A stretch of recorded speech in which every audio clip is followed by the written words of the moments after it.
You guys, the game looks gorgeous. I got to play it a couple of months ago, so good job. Thank you. How's the fan reception to it been? Eidos have been great about the whole thing, so we're very, very proud and happy to see the reaction. We think it's really exciting because we really look at Shadow of the Tomb Raider as both the end of the trilogy, but also a perfect jumping on point because this is Lara Croft's defining moment. So it's been great to see the fans saying, yes, I can't wait to see how Lara becomes the Tomb Raider. And it's also been great to see a bunch of new people saying, okay, maybe I need to go back and play Tomb Raider and Rise of the Tomb Raider because this is the Maya apocalypse. This is Lara Croft really deciding and becoming the Tomb Raider she's always been destined to be. That's the thing that interests me in it the most is this is kind of a story, from what I can gather, about Lara almost coming to terms with the fact that she's not perfect, that some of the mistakes that happen in the universe are actually her fault. Can we talk about what that is going to be like for players? Yeah, the thing that we wanted to do with this game is that we wanted to make sure that when we presented the kind of Lara, it was a Lara that before on Rise and Tomb Raider 2013, she was dealing with the action that was not, the consequence of the action that was not from her. Yeah. It's always from other people. And for us to really bring you a more mature Lara Croft, you know, she was getting closer to what she's destined to become, the Tomb Raider. We need to make sure that she understood that there's responsibility of your action. You're just gonna go there and just take an action and without thinking about it. And the whole game, for us to say she needs to reach, you know, the maturity, is to understand the consequence. And this is what the whole game is about. I think that's a really interesting take because, you know, originally when she was introduced, she didn't have that much personality, and then we've known that she's a caring person, she cares about her friends, she builds her relationships, but it seems like this time around it's more about her taking responsibility for who she's becoming. Was that difficult to write? It was difficult because one of the most difficult emotion to convey is guilt. Because, you know, as an audience, you don't necessarily feel guilt for the action of your protagonist. In this case, it was very, very important from the get-go that we absolutely nail guilt, and that's why when you play the beginning of the game, when she takes the dagger and you see all the consequence that it made, and even the child, you know, the child that you're like, oh, I could save, because normally in previous games you would be saving the child. In this case, it's happening, and you're like, oh my God, I feel the guilt of what happened. Yeah. And I think in addition to guilt, what I really love is it's that balance. There's more inner conflict than we've ever seen in Lara Croft before in terms of the choices, the consequences of her actions. But we also have to make sure that they always have that aspirational quality. That for Lara, she is doing what she feels is right. And yes, she makes a mistake and she triggers the Maya apocalypse, and so she feels compelled to fix things. And along the way, you may question her motives and say, okay, how much is driven by revenge? You'll see Jonah acting as her moral compass. But with that guilt comes self-sacrifice and comes perseverance and comes Lara pushing through the darkest parts of her moments and the darkest moments of her life to become the Tomb Raider, and that means stepping out into the light. So that I think is a great balance. I was going to ask about that next, sorry. This does seem like her darkest story. Yeah, would you guys agree with that?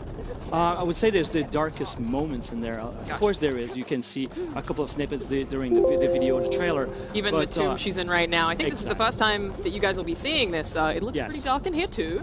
It is dark because the take that we wanted to do with Tombs is really going to the terrifying and deadly aspect of it, because we want to push that. This is going to be the most Tomb Raider of the Tomb Raiders, okay, the Tomb Raider, previous Tomb Raider. And there's a lot of also light moments in the game. One of the questions we asked ourselves the first time was like, if Lara would sit down at a cafe and exchange and making jokes, what would that be? You know, and we were like, oh, we never did that. So what would that be? And then we start having moments like that, much more positive and more feeling about, you know, it's humor and it's funny. You have to have that balance. Exactly. Otherwise, the darkness starts to lose its impact. Exactly. And so what you need you need to have Lara on a roller coaster ride. You need to have her pushing, and you're right, it is the darkest in terms of the story. Oh, he's going to get me.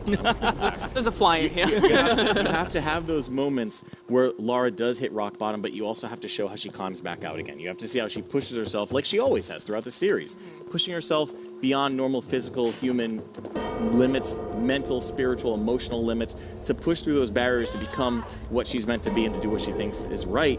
And so having that light and darkness balance, but yeah, the dark moments are really dark, we think that's what makes this story really special. When I wrote my first impressions of playing the game a couple of months ago, I actually said that I thought this was her darkest story yet, and I really liked that about it, but I did have a lot of people ask me, is she still likable?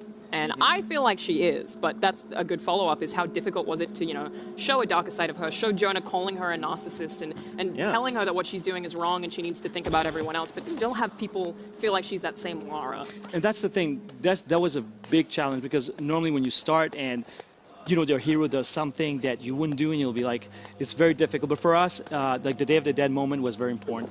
You see a Lara that's much more human, having conversation, Jonah, talking about what she likes, the food that she likes, and things like that was really important for us to expose that part of humanity, so that when she does the things that she does, you understand it's her character flaw. Because a human being, it's not just about how strong and quality, you know, the good qualities you have. Yeah. It's also the bad qualities and the things like, in her case, the obsession. Yeah. We've always striven to make Lara one of the most relatable characters possible. We always wanted to show the very grounded, very mature approach to her story. And part of that is doing things that is a little bit risky with her character. But to your point, she always has to feel like she's fighting for what she believes is right. And that, I think, is what keeps her relatable and likable, because she still is a hero. You know, even if she's at some times struggling to not become the monster she's facing, you know, at some times she's saying, okay, I can't live in a world where the ends justify the means. You know, she is walking right up against that line of becoming closer to Trinity, and watching her get close to that darker side, to that shadow side, if you will, and then pulling herself away from it. That's what I think makes the journey so compelling.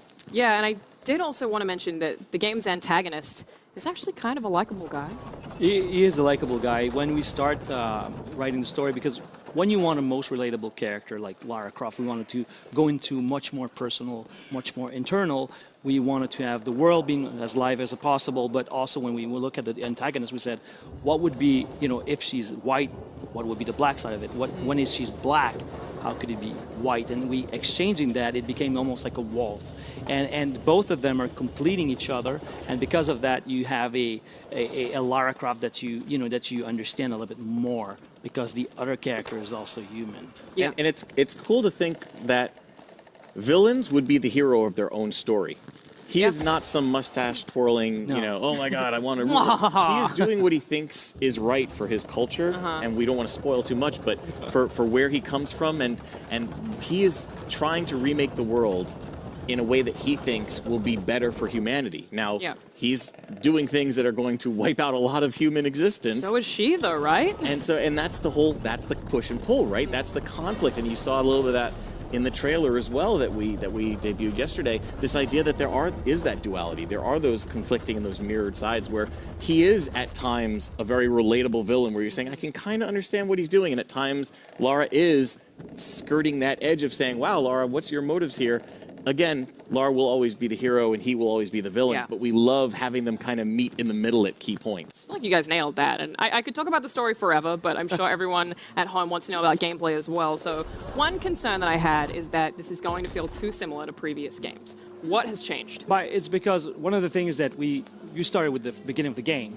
The beginning of the game is introducing all the things you've learned, all the things, so that feels a little bit similar. It's tutorial. Exactly. Yes. Yeah, that makes sense. Exactly. But what changed a lot is the way we build the entire level design. Has, you know, we had difficulties at the beginning. We were like, oh my God, we have to change the whole way we building the levels for now traversal, you can for example. rappel, because you can rappel, because the previous games you can only ascend, and if you were dropping, it's because you were falling, but never, you know, because we didn't want Lara to lose control when she was descending. We want her to be stay in control. So the whole way to approach level design, also the environment, also when she can basically also, you know, climb on the ceiling of things, so that also open up. So there's a lot more in the traversal than you've seen before. The same thing with combat, because we try to provide much more control to the player. Stealth stuff is really cool.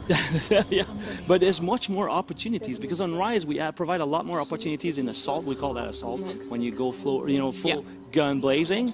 In this case, we wanted to make sure that because she's much more experienced and competent, she would become the world, not just being a threat, you know, not just for the enemies, but also becoming that world.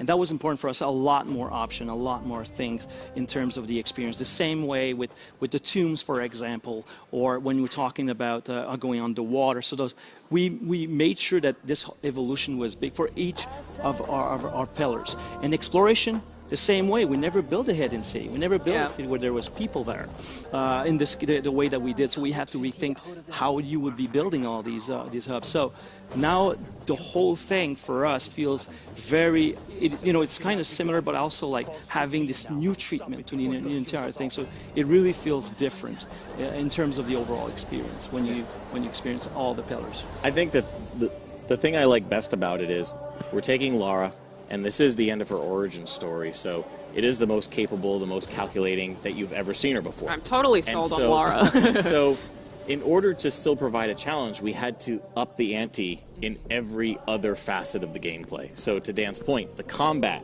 you have more options, but you also have more challenge. In the traversal, you have more options, but you also have more challenge. The tombs, they're more than ever, they're bigger than ever, but they're darker, they're deadlier, they're scarier than ever before. The hub, the biggest we've ever delivered in a Tomb Raider game. About next is like, how does that open world? That Absolutely. looks crazy too. We have to take you on the roller coaster ride, but every now and then we open it up and let you just experience the world at your own pace and say, hey, you can pause the narrative now. It's the biggest tomb we've ever delivered, or sorry, the biggest hub we've ever delivered in a Tomb Raider game. There's challenge tombs, there's side missions, there's social puzzles, there's people to interact with.